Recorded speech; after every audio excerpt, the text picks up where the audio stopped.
Well, good morning, scholars. Welcome to week 2. We're going to be covering chapters 3 and 4 in marketing this week. Um, Chapter 3 is on ethics and social responsibility, and I feel like obviously it's very critical to be talking about ethics and how we can give back to the community. Um, with everything that has taken place in business over the years, ethics is now every class you take is going to show up. So let's go ahead and get started. We're going to first of all talk about the concept of ethical behavior, and we're going to explain that. So exactly what is it? The moral principles are values that generally govern the conduct of an individual or group. Here's an example. There is no law for cutting in line. So if you're somewhere in a restaurant and you decide to cut in line, that is not against the law. Now, cutting in line would anger most other people. Why is that? Because they feel that you've taken to some type of unfair advantage. So, how does ethical behavior work in business? Well, let's talk about that. So, what exactly are ethics? These are the moral principles or values that generally govern the conduct of an individual. It's how we act on a daily basis. Now, um, what are morals? These are the rules that people develop as a result of cultural values and norms. Now, in my ethics class, we talk about the various cultures that people come from. And not every culture has the same morals or ethical values. So therefore, there can be a conflict sometimes in ethics and morals, just simply based on the culture that you're brought up in. So morals involve good and bad as well as deviant behavior. Obviously, in our society, we have deviants who just cut a buck and act crazy all the time. Um, all right, so we have developmental levels in ethics. We go from more childlike to more mature. Um, the more childlike would be pre-conventional morality. It's based on what will be punished or rewarded. It can also be defined as self-centered, calculating, selfish. Now we all know people who are that way, but this is part of the problem that can create ethical conflicts. Conventional morality. This moves toward the expectations of society concerned over the legality and the opinion of others. Now, also, when you need to take into ethics is a consideration that there are laws. Now, just because it's a law doesn't make it unethical, and just because it's unethical doesn't make it a law. So you need to be sure and not get those two confused. Now, the last one, which is on a more mature level, is what we call post-conventional morality. It's concerned about how they judge themselves. They're concerned if it's right in the long run. So based on these definitions, you can see where we go from a childlike to a very mature type of morality.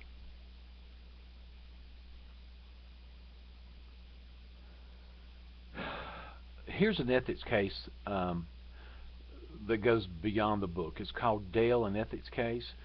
These were documents from a lawsuit that revealed that Dell shipped over 11.8 faulty computers between 2003 and 2005.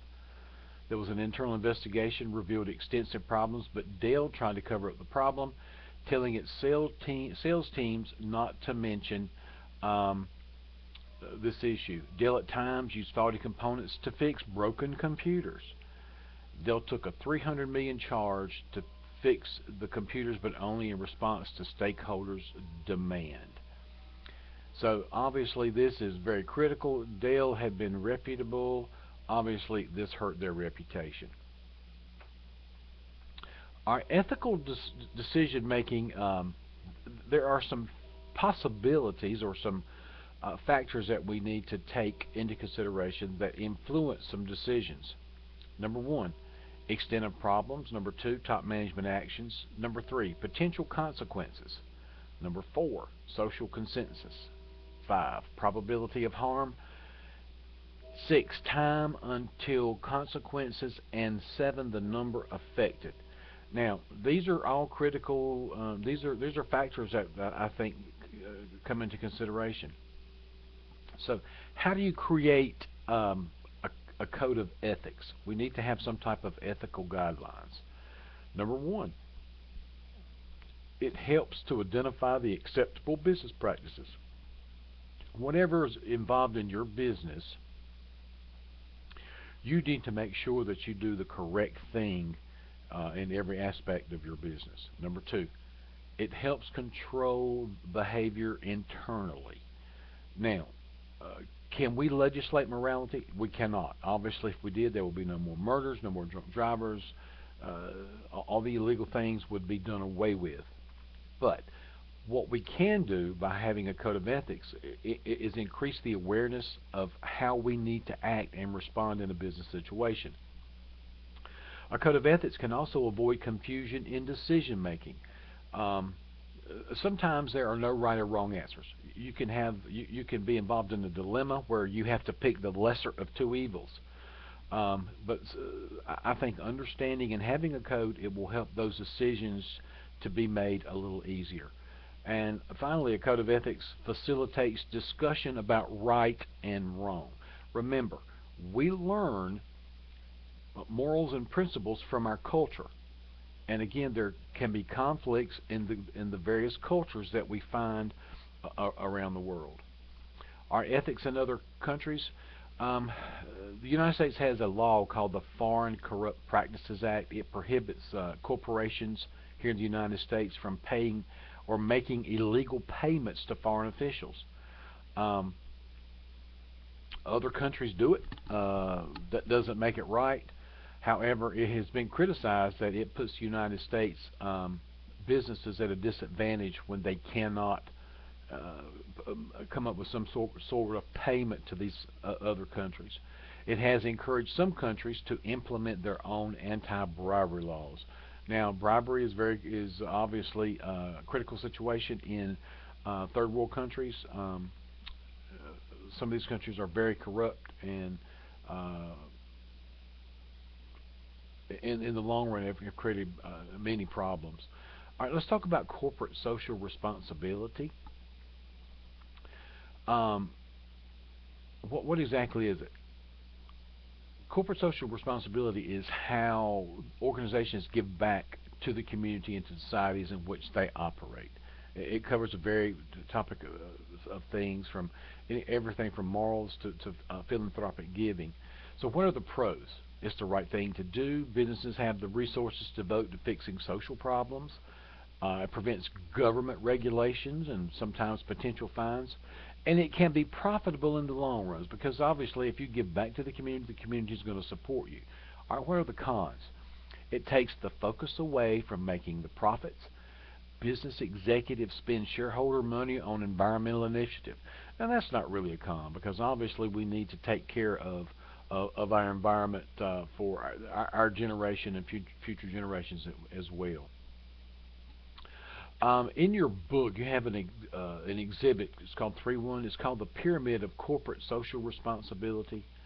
Um, the philanthropic responsibilities, obviously, when you become a good corporate citizen, you contribute your resources to the community to improve their quality of life. I mean, that's just basic. Number two, ethical responsibilities. Number one, be ethical.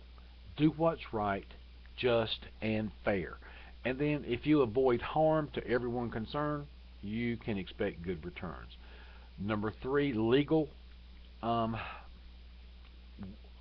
Very simple. Obey the law. Lawless society's codification of right and wrong. You need to play by the rules of the game, obviously. So I encourage you to be all that you can be by being fair and honest and law abiding. And lastly, economic responsibility. Um, Obviously, the business needs to be profitable.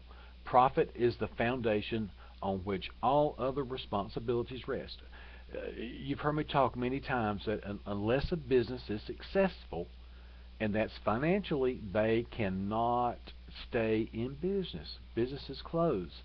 Um, So with that being said, just remember the pyramid, the four issues with um, uh, social responsibility. Now, sustainability, what is that? That means being socially responsible companies will outperform their peers. Now, there's been studies done that companies that are ethical have a tendency to be more profitable. Now, is it a guarantee? Absolutely not. It is in business best interest to find ways to attack society's ill, because obviously, guys, if you're successful in business and you give back to the community, your employees are going to be happy, your company's going to do well, and obviously the community in which you serve will be happy as well. All right, green marketing. What is green marketing? The development and marketing of products designed to minimize negative effects on the environment, or that would help improve the environment. Environmentally aware customers, they pay more for products. Obviously, they cost more, and companies must try to educate their customers of the environmental benefits. McDonald's has done well over the years in recycling their products, um, reusing them, and again, that creates uh, a better use for the environment, also the economy. Okay, what is cause-related marketing? Cause-related marketing is used for profit and nonprofit organizations to cooperate to generate funds. Now, you know many organizations that do this. There are the American Red Cross, Cancer. These are basically nonprofits. They have a cause. They do things like the American Cancer or the Cancer. Susie B. Komen. They do a race and constant awareness about breast cancer. Um, this type of marketing generates about $7 billion a year annually.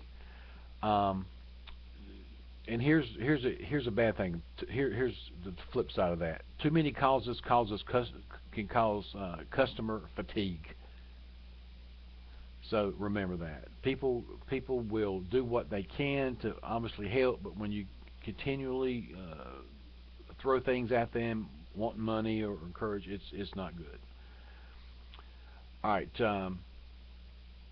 I'm going to post a little video for you to watch on Zappos. So be sure and watch that, answer the questions, and